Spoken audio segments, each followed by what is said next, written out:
Bonsoir, mesdames et messieurs, et bienvenue à l'officiel du sport. Aujourd'hui, on parle d'art martial, mais d'une façon un peu particulière, puisqu'on rencontre quelqu'un qui pratique les arts martiaux, mais non pas d'une façon traditionnelle. J'ai avec moi une personne très connue ici dans la région de Trois-Rivières, M. Yves Desjardins. Bonsoir, Yves. Bonsoir, Denis. Yves, j'aimerais ça que tu nous parles, pour commencer, comment tu as débuté dans les arts martiaux? Disons que j'ai débuté dans les arts martiaux en 1966 avec mon père. Et j'ai commencé à pratiquer l'art Hung-Gar, qui est un genre de kung-fu. Et par la suite, je me suis mis à pratiquer de la boxe, de la lutte. OK. En art martial, tu as déjà fait du traditionnel comme ça? Oui. Et disons que dans les années 70, à l'époque où on était à l'époque Bruce Lee, là, je me suis intéressé aux arts martiaux qui étaient le Kempo. Ouais. Kempo chinois, dont je l'ai pratiqué quand même un certain temps.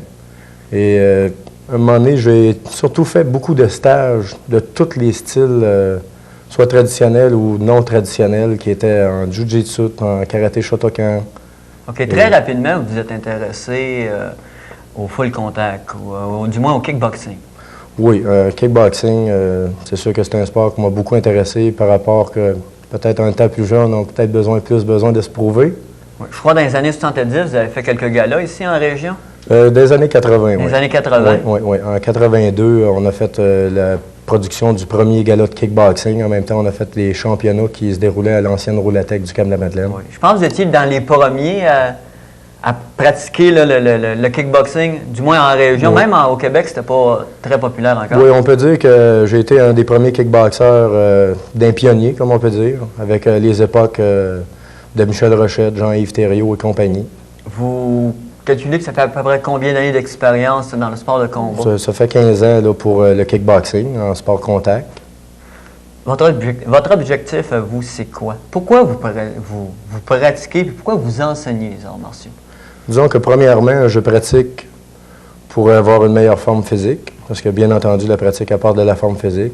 Avoir surtout un meilleur contrôle sur ma personnalité. Et pourquoi j'enseigne?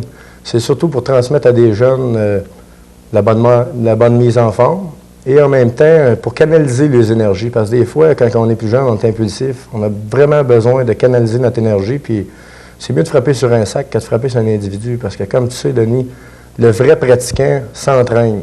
L'amateur, lui, il va peut-être des fois avoir des lacunes dans les rues ou autre chose, mais c'est très important. Vous avez eu plusieurs professeurs, que ce soit en traditionnel ou encore en kickboxing. Est-ce que vous avez la même approche avec vos élèves que vous avez eu comme professeur? Disons que non. Aujourd'hui, sur certains professeurs, parce que étant donné le nombre de professeurs que j'ai eus, comme on dit, mon slogan, c'est qu'il n'y a pas de mauvais élèves, il y a juste de mauvais professeurs. Il y a certains professeurs que c'est réservé à être personnel. D'autres qui aiment l'enseignement très rude, d'autres moins rude. D'autres, la philosophie du Budo est à délaisser. Mais Yves, vous êtes de quelle école, justement, de professeur? Vous avez appris comment? Je crois que c'est à dure école. À la dure école, oui. Disons que j'ai appris à la rue. Ça voulait dire quoi, ça? Ça voulait dire que si tu donnes un bon coup de poing pour gagner, tu gagnes. Si tu n'en donnes pas un, tu perds. C'était quel genre d'entraînement? C'était de l'entraînement assez rude. Disons d'entraînement comme on pourrait voir dans les côtés militaires, d'entraînement commando et ainsi de suite. Parce que c'était de l'entraînement qui était non traditionnel. Est-ce que ça vous a forgé un caractère plus rebelle? Non. Disons qu'au contraire, je crois que ça m'a éclairci sur les lacunes de dire c'était quoi qui était les arts, soit traditionnels, et les arts de rue qui étaient vraiment contact. Et à faire vraiment la lacune de la différence entre s'entraîner pour avoir une éthique professionnelle et l'autre qui était plutôt une mentalité on tapoche, puis c'est tout. Vous, votre style, c'est le Yin Yang Do. Le Yin Yang Do, c'est un style qui n'est pas reconnu internationalement. C'est donc vous qui avez établi les bases de ce style-là. Oui. Disons que le Yin Yang Do, c'est tout simplement un nom. Il faut démystifier le Yin Yang Do, qui n'est pas un style. Par rapport que le Yin Yang Do, moi j'en suis le maître fondateur qui a été reconnu en 85. Et aujourd'hui, je suis reconnu aussi par la World Kobudo Fédération, qui est une organisation reconnue internationalement et mondialement. Comme de quoi que mes méthodes, je n'ai rien inventé. J'ai tout simplement pris les bases du karaté traditionnel, des bases de judo, des bases d'aïkido, de kickboxing, de muay thai, de grappling. Par rapport que mon inspiration première, c'est, bien entendu, ceux qui me connaissent le savent, ceux qui ne me connaissent pas, vous allez le savoir, c'est Bruce Lee. Tout le monde, je crois que cet homme-là a influencé, pas rien que moi. Je pense qu'il vous a marqué. Oui, il m'a marqué par rapport que, étant donné que je viens du milieu de la rue, déjà étant jeune que je l'imitais, ça m'a des fois dépanné, des fois dans certaines situations. Et étant donné que lui-même propagait le style du Jeet Kune Do, dont j'en suis un fidèle adepte aussi, c'était de gagner, point final, peu importe le style et la méthode.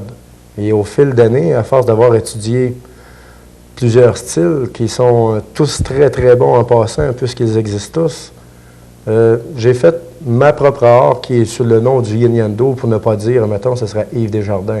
OK. Mais vu que vous dites votre, on peut dire pas un style, vous dites que c'est pas un style. L'art que vous pratiquez, le Yin Yang Do, c'est pas un style, mais vous allez chercher votre formation où? OK, dans les stages de formation, par la World Kobudo Fédération, on peut faire beaucoup de stages en Aikido, en Judo, en Jiu-Jitsu, en pratiquement tous les arts et en kickboxing, et ainsi de suite. Disons qu'aujourd'hui, ma force, c'est surtout de côtoyer beaucoup de maîtres de différents styles et m'aider à améliorer moi-même mes propres techniques que j'ai codifiées, que j'ai éliminé 90% des katas ou des Tao, par rapport que je préfère, c'est une décision personnelle, mais je préfère beaucoup plus les arts qui sont contact ou qui sont réalistes en système d'autodéfense. Et encore là, tous les styles que j'ai pratiqués et que je pratique d'ailleurs tout le temps, ils ont tous du très, très bon. Excepté, vu que je suis un gars qui vient de la rue, ben, à un moment donné, j'ai été obligé d'éliminer certaines techniques. Je suis plutôt à éliminer des techniques qui appartiennent à différents styles que d'en incruster tout le temps. OK, mais comme vous n'aviez pas de chemin à suivre, quelqu'un qui est adepte d'un style de karaté ou qui fait de la boxe, bon, il y a une formation particulière à suivre, il y a un chemin à suivre. Vous avez eu à forger, à défricher votre propre chemin. La pratique aujourd'hui du Yin Yang Do ne doit pas être la même qu'il y a 10 ans. Non, c'est sûr qu'il y a eu une très, très grande évolution. Donc, vous êtes enfargé des places? Oui. On peut dire que j'ai tombé souvent, puis j'ai fait de très grandes erreurs, autant personnelles ou des fois de m'imposer face à soit un style ou quoi que ce soit. Mais aujourd'hui, je dois dire que ces grandes erreurs-là sont devenues probablement mes plus grandes qualités. Mais M. Desjardins, pourquoi vous avez tenté de vous imposer, justement? Probablement parce que je ne m'étais pas compris. Du sens que, étant donné que je n'avais pas un style orthodoxe, du sens que je prônais beaucoup Bruce Lee, et que c'est récemment que Bruce Lee, à cette heure, est vraiment reconnu comme étant était un maître d'arts martiaux. C'était pas facile de dire que moi, regarde, je fais un coup de pied de tel style, puis je fais un coup de poing de tel autre style, puis une prise d'un autre pour me défendre. Mais là, il me disait, ben où sont ton origine? Ben mon origine vient de vous tous. Excepté, c'est mélangé. Moi, ce que je recherche, c'est l'efficacité et le contrôle d'une situation de bagarre. Ou si c'est en démonstration, ben là, il faut que ça soit pour le jeu et pour le plaisir. Donc, votre style, on va appeler ça un style pour l'émission, là? C'est un art, disons que c'est plutôt un art de maîtrise. OK. Votre art de maîtrise, elle est habitée par différentes façons de se battre. Oui. Vous enseignez, il y a du karaté, mais vous avez aussi des passes de judo, vous avez aussi des passes d'aïkido ou encore de boxe. C'est encore des formations que vous avez été chercher? Oui, c'est des formations que moi, j'ai suivi des stages et j'ai suivi de l'entraînement pendant de nombreuses années. Et j'en suis encore d'ailleurs, dont je suis rendu aussi un élève à Maître Dan Inosanto, qui était l'élève de Bruce Lee et son partenaire direct. Et j'ai beaucoup aussi d'autres maîtres, comme en kickboxing, je suis rendu avec Jean-Yves Thériault et d'autres. Je ne cesse de suivre des stages par rapport que... C'est des personnes que vous avez rencontrées en faisant des stages qui sont devenues des amis là, à force de les côtoyer. Oui, à force de les côtoyer, qui m'aident aussi sur le sens qu'aujourd'hui, nous avons tous, je crois, la plupart des maîtres ou des jeunes professeurs, nous avons un esprit beaucoup plus ouvert dans le monde du Budo qu'il y a quelques années. Comme Bruce Lee le prônait d'ailleurs, dire qu'on est tous des branches du même arbre. Mais à un moment donné, il faut se regarder. Il y a des bons dans partout. Hein. Quand vous avez travaillé avec des professeurs de différents styles qui suivaient les mêmes stages que vous. Est-ce que vous pouvez dire qu'il y a une grosse différence entre un professeur qui évolue dans un style reconnu internationalement ou des personnes qui étaient un peu autodidactes là, comme vous, là, qui ont appris, là, comme le dit l'expression, sur le tas? Là? Disons qu'en général, il va y avoir certains professeurs qui vont avoir des préjugés au départ. Puis je les comprends parfaitement d'ailleurs, parce que tu arrives, tu es un bonhomme X, d'où viens-tu? Moi, je viens de là. Ouais, mais là, ça, c'est pas nous autres. Fait qu'à ce moment-là, quand on a fait nos preuves ou qu'on est obligé d'arriver puis de faire valoir notre talent, on rencontre souvent aussi des très bons professeurs qui vont dire, ça aussi, c'est bien. Ah, ça, c'est différent. Aujourd'hui, je dirais que le mot, au lieu de dire, c'est quoi la comparaison? Non, je dirais que nous sommes tout simplement tous différents. Okay. Pour ce qui est des combats, appelons ça des katas ou des formes ou des combats imaginaires, ça n'a jamais été réellement votre tasse de thé, là, votre façon de travailler. Vous, c'est plus la compétition. Oui. Vous avez participé à beaucoup de compétitions comme combattant? Oui, j'ai participé à au-delà de 500 compétitions aujourd'hui. Au niveau athlète, vous êtes quand même une personne qui s'est entraînée beaucoup? Oui, parce qu'on n'a pas le choix. Si on veut arriver puis performer, il faut vraiment qu'il s'entraîne. Moi, ce que j'aime le plus, c'est pas celui qui dit « moi, je fais ci ». C'est celui surtout qui le fait, qui s'entraîne. Donc, le maître bedonnais, ça n'a pas le même effet sur vous que celui qui est capable de mettre en application ce qu'il dit? Disons que ça a une différence, mais il faut parfois regarder l'individu. Est-ce qu'il a déjà eu un accident avant ou autre chose de son vécu? Parce que parfois, j'ai rencontré de certains maîtres bedonnants qui m'ont fait avaler ma pilule par 2 fois. OK. Point de vue compétition ancienne, est-ce que vous êtes satisfait de votre carrière ou du cheminement que vous avez fait en compétition? Disons que oui, je suis quand même satisfait du cheminement que j'ai fait en carrière, sauf que si je retournais dans le passé, je n'aurais pas arrivé à faire des petites erreurs de jeunesse, de dire que quand je ne connaissais pas un tel style, de dire « Oh, ça ne doit pas être si bon que ça. Ouais. » Souvent, j'ai révélé ma pilule, mais je leur dis tous merci par rapport qu'un petit brin d'un et un petit brin de l'autre, avec tous les champions que j'ai rencontrés. C'est très intéressant parfois d'arriver dans une compétition nationale ou internationale, open de plusieurs styles, et de pouvoir là, se dire, moi, je vais tout simplement imiter ce qu'il fait et le piéger par quelque chose qu'il ne connaît pas.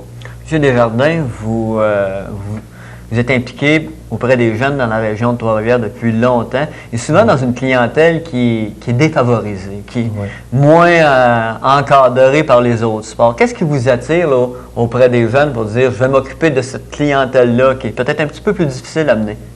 Oui, plus difficile, mais étant jeune, j'aurais aimé qu'il y aurait eu un bonhomme qui aurait existé pour pouvoir aider les jeunes qui sont moins moyens, puis qui ont peut-être besoin plus que d'autres jeunes de canaliser leurs énergies, non pas dans un parc en buvant de la boisson ou prenant de la drogue ou autre chose, mais plutôt dans un gymnase, puis se dire, tu as besoin de valorisation, tu as besoin d'amour, tu as besoin de canaliser cette énergie-là. Bien, des fois, on découvre des bons talents aussi. Hein? Vous avez votre gymnase que vous avez monté justement pour les jeunes. Oui. Pour eux, il était au 780 rue Artel, à Trois-Rivières, au 2e étage. C'était un petit gymnase privé, c'était un homemade, c'était un gymnase que vous êtes monté à la sueur de votre front, puis au travail que vous avez fait pour ces jeunes-là. Qu'est-ce qui fait que vous avez décidé de vous oublier pour ces jeunes-là, souvent? Bien, disons que moi aussi, ça m'a apporté des valeurs personnelles, hein, par rapport qu'à un moment donné, je me retrouvais dans certains jeunes. Parfois, avec l'expérience que j'ai de la rue, je pouvais facilement aborder un jeune et lui dire « si tu fais ça, là, tu vas t'en aller là, mon gars. » Mais quand vous avez fait ça, M. Desjardins, quand vous l'avez fait, ça, vous l'avez fait longtemps, souvent vous avez été reçu comme un chien d'un jeu de quilles. Comment vous l'avez vécu, ça, d'être reçu comme ça? De vouloir donner comme ça, puis d'un autre côté, toujours sentir le poignard dans le dos. On me le dit même pas en face, ou même on me le dit en face, mais sans vraiment savoir ce que je veux réellement apporter. Vous l'avez vécu comment, vous? Disons que je l'ai vécu de la façon que ça me donnait une force intérieure. De dire que moi, je suis un gagnant. Je suis un homme qui aime relever les défis. Puis ça en prend un pour s'imposer. Je suis ce bonhomme. Aujourd'hui, vous êtes fier de ce que vous avez fait? Extrêmement fier, Denis. et vous allez continuer encore à faire promouvoir votre art? Oui, puis pas rien que mon art. En même temps, démystifier tous les arts martiaux, que peu importe. Ce qui est important, je crois, chez un jeune, c'est surtout, s'il n'a pas les moyens, bien, il peut venir me voir au 780 rue Hertel, mais en même temps, de vraiment aller voir différentes écoles ou académies pour qu'il retrouve réellement ce qu'il cherche. C'est extrêmement important parce que c'est pas comme à la TV. Hein? Et souvent, il y a des jeunes, ils s'imaginent une semaine, puis on est brossé, puis Van Damme, on est très loin du compte. Okay. Justement, vu que vous parlez des différents styles, vous allez organiser un gala au mois de juin, je crois? Oui, ça va être le premier festival des arts martiaux. OK, ça s'appelle comment? Il se nomme la Nuit des Maîtres. La Nuit des Maîtres. Oui. C'est le 8 juin, c'est ça? Oui, samedi le 8 juin. OK. Ça va réunir qui, c'est où, puis c'est à quelle heure? Disons que ça va réunir plusieurs styles de la région ici, plusieurs écoles, des maîtres reconnus et d'autres qui sont de jeunes professeurs. Il va y avoir une amalgame de styles que, pour l'instant, je ne dévoile pas les noms, par rapport qu'on va les dévoiler à la conférence de presse. Mais je peux vous assurer de la qualité du professionnalisme que nous avons en région. C'est parfois même surprenant de voir l'amalgame de bons talents qu'on a ici. Et en même temps, je crois qu'il y a une très, très bonne réceptivité de la part des enseignants d'arts martiaux ici en région. Mais ce ne sera pas une compétition de karaté comme on a l'habitude de voir? Non, loin de là. Loin de là. Ça va être plutôt un petit peu la formule comme on peut connaître les Budo Show à la télé de Jean Frenette. Oui. Ça va être une formule similaire qui va se répéter ici pour la première fois à Trois-Rivières, qui va être surtout sur le plan de démystification des arts martiaux et que le public puisse observer. Parfois, on a des préjugés d'entendre tel style. Ah, ben eux autres font juste des katas ou ils font juste du combat. Non, prenez le temps d'observer et de vraiment voir ce qu'ils ont à offrir. Mais ce ne sera pas un genre de combat ultime, là. Non, non, non, ce ne sera pas un genre de combat ultime. Il ne faut pas que le monde s'attende à ça. Non, non, du tout, du tout, du tout. Ça va être des démonstrations d'arts martiaux. Il va y avoir dans les démonstrations des katas et ainsi de suite, des autodéfenses de divers styles. Ils vont pouvoir observer en même temps les méthodes d'autodéfense. Exemple que je pourrais donner de karaté ou de kung-fu. Les deux vont très bien fonctionner, excepté ils ont une méthodologie de pensée, d'agir à eux autres, que le public va pouvoir bien observer. Et en même temps, il va y avoir des démonstrations de combat qui vont être sur ring. Et encore là, il va y avoir du léger contact, au contact continu et au plein contact. Mais avec, encore là, il faut spécifier, c'est de la démonstration. Ce ne seront pas de vrais combats, là, surtout comme des extreme fighting. Okay. Mais donc, vous avez invité différentes écoles? Oui. Ils ont bien répondu à votre invitation? Oui. À date, je peux dire que j'ai une très, très bonne réceptivité des entraîneurs d'arts martiaux aussi de la région. Et j'en suis fier d'ailleurs, parce que ce qui prouve en même temps que dans la région, les arts martiaux, on commence à se regarder les uns les autres. L'esprit du Budo, tout le monde on l'a.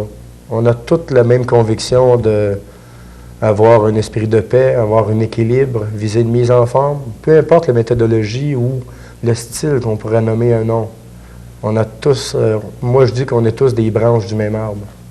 La Nuit des Maîtres, c'est une première à Trois-Rivières, et même dans la région au complet. Est-ce qu'on peut croire qu'il y a d'autres petits qui vont suivre là, de ce gala? Oui, disons que tout le franc succès va dépendre de notre cher public. Parce que si je l'organise, c'est tout simplement parce que depuis nombre d'années, il y a beaucoup de personnes qui me disent « Comment ça se fait qu'il n'y a rien à Trois-Rivières? Avec le bassin de population qu'on a, avec tous les talents qu'on a, comment ça se fait qu'il n'y a pas rien qui bouge? » J'ai attendu pendant longtemps, dont d'ailleurs tu le sais très très bien. Et j'espère bien pouvoir répéter la recette une fois à l'automne et une fois au printemps, qui devrait devenir une nouvelle tradition, la Nuit des Maîtres à Trois-Rivières. Pour organiser un pareil événement, ça demande un comité organisateur. C'est qui les personnes qui vont vous aider? Vous avez pris ça où, ce monde? Ça demande du monde? Oui, ça demande du monde. Ça demande du monde. Disons que le principal organisateur étant moi-même. J'ai aussi la collaboration de M. Pierre Lacroix, de Marché aux Puces de Trois-Rivières. Ouais. Et j'ai la participation de beaucoup, beaucoup d'amis personnels et en même temps d'anciens élèves d'arts martiaux qu'aujourd'hui, c'est pas nécessairement qu'ils vont encore pratiquer. Des fois, ils ont été rassasiés dans leur chemin, mais ils sont restés de très bons amis et ont trouvé l'idée très, très intéressante de pouvoir monter un événement comme tel à Trois-Rivières. Le prix des billets, ça peut ressembler à quoi? Le prix des billets en pré-vente, ils vont se vendre en pré-vente 8 et 12,50 $. Et à la porte, ils vont se vendre 10 et 15 $. OK. On peut s'en procurer à quel endroit? Aussitôt que les noms vont être divulgués de l'Académie, à la conférence de presse, toutes les écoles participantes de la région vont pouvoir distribuer des billets. Et à l'Académie d'arts martiaux Yin Yang Do, en me contactant au 372-1253 de jour, on peut se procurer des billets. Et vous, comme promoteur, c'est une première, c'est la première fois que vous êtes promoteur d'un événement comme ça. Votre avenir comme promoteur, c'est quoi? Ça vous intéresse? Oui, ça m'intéresse de m'impliquer, à faire bouger un peu notre région, à m'impliquer, en même temps à pouvoir démystifier au monde que il y a beaucoup de très bons athlètes en région, Denis, c'est effrayant. Moi, je me promène, je regarde, je suis fier de notre région et de les styles que nous avons ici, parce que je m'aperçois qu'on n'a plus besoin d'aller au Japon pour voir de bons jeunes. Mais c'est ça, on n'a pas cette espèce de réflexe-là, de tout ce qui est bridé, ça devrait être bon pour se battre, et puis on a tendance un petit peu à frapper ces Québécois. Oui, beaucoup. Malgré que je peux vous dire une chose, Denis, que les Québécois et Québécoises, ils ont du cœur. Ils ont du cœur. Maintenant, comme enseignant, M. Desjardins, est-ce que vous allez continuer ou vous en allez exclusivement dans la ligne de promoteur? Non, disons que dans l'enseignement, je vais quand même continuer à l'enseignement, malgré que j'ai fait beaucoup de changements là, dernièrement. C'est que, étant donné que j'étais plus un athlète qu'un enseignant, j'ai refait ma structuration de mon art, qui est le Yin Yang Do. Et avec toute l'expérience, comme tu me disais au début, c'est pas le même Yves Desjardins que le 10 ans à l'enseignement. C'est sûr que c'est bien différent. Aujourd'hui, j'enseigne surtout sur le plaisir de l'enseignement pour avoir une art de maîtrise et contrôle. Tant qu'au sport contact, je l'enseigne, excepté ce que le jeune, s'il arrive et il me dit « Ouais, moi, je veux faire des combats. » Non, prends le temps comme il faut de t'entraîner. Va pas là pour te blesser. Gars, qu'est-ce que ça va donner? Prends le temps comme il faut. Vous avez construit de A à Z une façon, un style, un genre, le Yin Yang Do comme tel. Vous avez parti de rien. Vous l'avez construit avec ce que vous saviez, ce que vous avez appris, puis les erreurs que vous avez pu faire.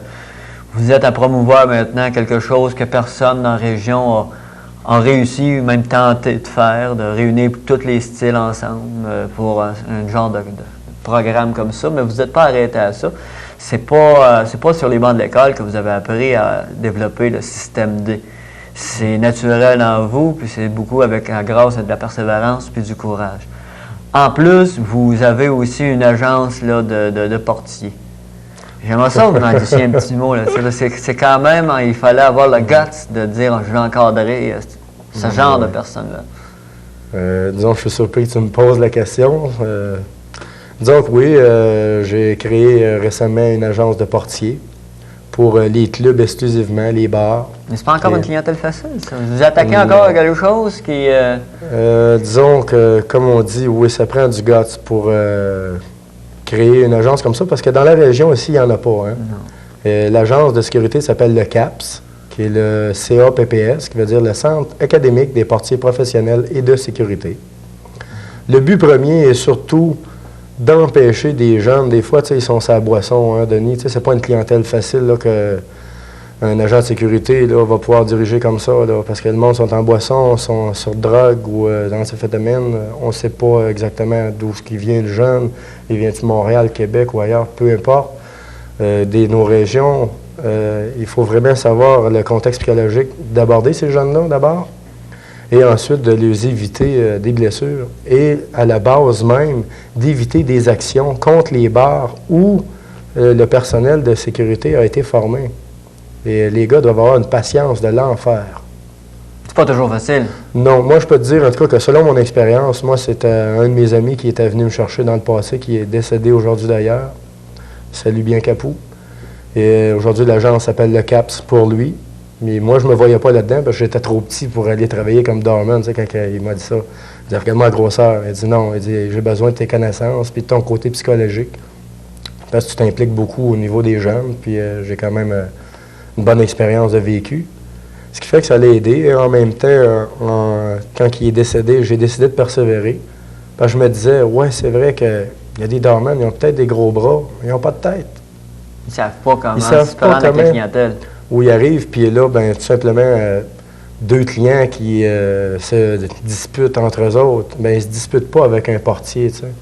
Fait que là, ben, c'est plus eux autres qui mettent le trouble qu'à donner le régler. Parfois, oui, dans certaines places. Fait qu'à ce moment-là, ben, j'ai trouvé ça quand même intéressant. Puis un autre défi en même temps à relever. Un autre défi sur le sens que personne ne tenté en région. Mais pour faire ça, il a fallu aller cogner à des portes gouvernementales, dire savoir où c'est qu'on s'y paraît. Puis... Non. Disons que moi, j'y étais par mon autodidacte à moi-même et j'ai fait affaire directement avec les employeurs de bars et de clubs en leur démontrant que si on donne une bonne formation professionnelle à un portier, ça pourrait lui éviter des actions. En même temps, un portier qui a déjà une bonne formation est beaucoup moins nerveux d'intervenir. Ouais. Il sait beaucoup plus, parce que moi, je dis personnellement, si quelqu'un me frappe, c'est parce qu'il y a probablement plus d'arguments à dire. Ouais. Mais à ce moment-là, un portier doit avoir des dents d'acier, avoir une formation, de dire, comprend le contexte, analyse les yeux, analyse ici, regarde ça. Des fois, ça peut être sa blonde l'a laissé, l'autre partie avec sa blonde. Il y a ses problèmes. Ses problèmes. Mais M. Desjardins, c'est tout le temps qu'on avait pour cette émission. Je vous remercie beaucoup parce que je pense qu'on a appris à vous connaître un peu plus et puis un peu plus savoir d'où vous venez et puis ce que vous êtes maintenant, où vous êtes rendu. Et vous, mesdames et messieurs, eh bien, je vous invite à être à la nuit des maîtres, le 8 juin, c'est ça? Oui. Donc, le 8 juin, c'est important d'aller faire son tour, d'encourager les promoteurs ici en région, puis surtout d'aller encourager les jeunes qui travaillent très fort pour donner un excellent spectacle. Ici Denis Hintz qui vous dit bonsoir et à la prochaine.